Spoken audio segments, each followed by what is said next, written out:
Welcome to my channel মহোদয়। আচ্ছা, টি-20 বিশ্বকাপ শেষ হয়েছে কিছু দিন আগে, জাস্ট 2 দিন আগে শেষ হয়েছে। এর মধ্যে পাকিস্তান সেকেন্ড রাউন্ডের থেকে বাদ পড়ছে।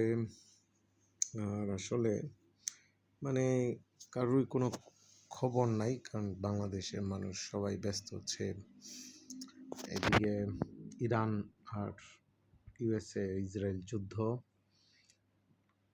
এটা নিয়েই মূলত ব্যস্ত আছে।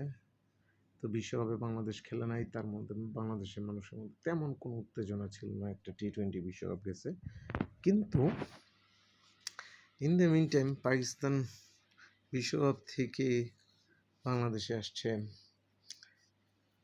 একটা 3 দিনের 3টা ওয়ানডে ম্যাচের একটা সিরিজ খেলতে। বাংলাদেশে কোন দিক দিয়ে আজকে খেলা হয়ে গেল কেউ কোনো খবর রাখে না, কিন্তু বাংলাদেশ স্ম্যাশিং একটা রেজাল্ট করছে। কি ওয়ানডে হয়েছে না টি-20 হয়েছে কেউ বুঝার আগেই খেলা শেষ। খেলা আছে, হঠাৎ করে বিকালবেলা খেলা হচ্ছে, পাকিস্তানের অবস্থা খারাপ, খেলা শেষ, মানে অলমোস্ট ইফতার আগেই খেলা শেষ। কিন্তু এই খেলাটা ছিল ডে অ্যান্ড নাইট খেলা। যাই হোক, এটার মধ্যে মানে কি কোন দিক দিয়ে কী হয়ে গেল এটা বোঝার আগেই খেলা শেষ হয়ে গেছে, এবং বাংলাদেশ এটার সাথে কনভিনসিংলি আসলে জিতছে। পাকিস্তানটা 114 রানে। এটা কি টি-20 না ওয়ার্ল্ড কাপ, এটা টি-20 না ওয়ানডে, এটা নিয়ে একটা কোয়েশ্চেন হতে পারে আপনাদের কাছে। কিন্তু যাই হোক, এটা একটা ওয়ানডে ম্যাচ ছিল। এখানে পাকিস্তান করছে মাত্র 114 এবং 30 ওভারে অল আউট।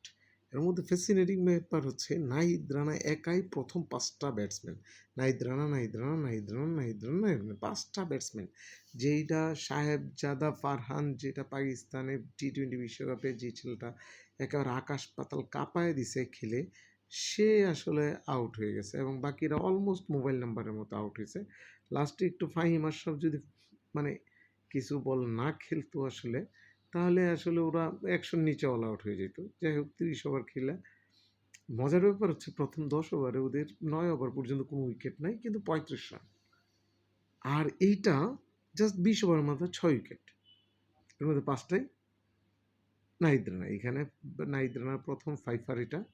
আর নাহিদ রানার মেহেদী হাসান মিরাজ মোটামুটি এই মানে ব্যাডমিন্টনের মতো এই পাশ থেকে ওই পাশ থেকে উইকেটগুলো নিয়ে নিছে। বাকিগুলা এটা হচ্ছে তাসকিন আর মুস্তাফিজ একটা একটা নিচে। এইখানে দেখা যাচ্ছে মেহেদী হাসান 3টা, নাহিদ রানা 5টা, আর হচ্ছে তাসকিন মুস্তাফিজ একটা একটা, আর রিশাদ মাত্র 2 ওভারে 10 রান দিয়ে আর কোনো বল করে না। আর এই দিক দিয়ে বাংলাদেশে মানে কি বলবো, আমাদের 2 উইকেটে মাত্র 15 ওভারে খেলা শেষ করে দিছে। এর মধ্যে তানজিদ হাসান তামিম, নতুন একটা ছেলে, সে মিরপুরের মাটিতে সে 5টা 6 মারছে, 159 স্ট্রাইক রেট, 5টা 6। এর মধ্যে সাইফ হাসান আবার 10 বলে 4 রানে আউট। আমাদের শান্ত ভাই কিছুক্ষণ ছিল আমাদের থাকার পরে সেও আউট। মেহেদী হাসান মিরাজ ওয়ানডে ক্যাপ্টেন। যাই হোক, আর তানজিদ হাসান 5টা 6 মারছে এর মধ্যে। গড, মানে ফ্যান্টাস্টিক একটা পারফরমেন্স। যাই হোক, এটা কেউ আসলে আমরা কেউ তেমন বুঝতে পারিনি, বোঝার আগেই খেলা শেষ। এবং খেলাটা যে আজকে জিতছে এটা আসলে পত্রপত্রিকারও তেমন আসে না। ইরান নিয়ে সবাই ব্যস্ত। ইরান কি হয়েছে, আমেরিকা কি ধরা খায় গেল নাকি বাইচা গেল, নাকি ইরান কি ধরা খাচ্ছে, নাকি ইরান কি ধ্বংস হয়ে যাচ্ছে, ইরানের রিজিম চেঞ্জ হচ্ছে না হচ্ছে না, এইগুলো নিয়ে সবাই ব্যস্ত। ইরান কয়টা বোমা মারল তেল আবিবে, বা কাতারে কয়টা বোমা, এইগুলো নিয়ে ব্যস্ত। এর মধ্যে পাকিস্তানে বাংলাদেশ হারায় দিছে, যেই বাংলাদেশ এবার বিশ্বকাপই খেলে নাই, টি-20। একটু আফসোস কি হচ্ছে। যাই হোক, হোয়াট এভার। ধন্যবাদ সবাইকে।